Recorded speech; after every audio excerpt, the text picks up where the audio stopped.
ठाकुर जी का श्री विग्रह लेते समय उनमें मोल भाव करना या बहुत सारे विग्रहों को में चयन करना है, उनकी सुंदरता का तुलना करना, तो ये महाराज जी कभी कभी अपराध बहुत नहीं नहीं, उस समय कर सकते हैं। और जब सेवा में विराजमान कर लिया फिर दूसरे के ठाकुर देखकर अपने ठाकुर में हे भाव लाना, ये ठीक नहीं है। जब तक सेवा में विराजमान नहीं करते तो ये मूर्ति ठीक है, ये मूर्ति ये ठीक है, ये दे दो।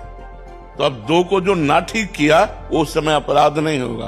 उसको ये मत समझो हम खरीद रहे हैं, ठाकुर जी की भेंट दे रहे हैं, उसमें नहीं करना चाहिए।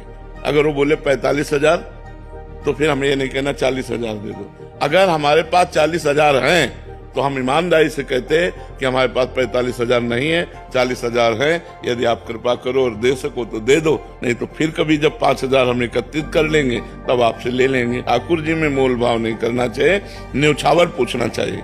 ऐसे तो कोई भी अनुचित मोल लगा सकता है उसका, तो फिर हाँ, वो उसे अनुचित तो हो ही नहीं सकता।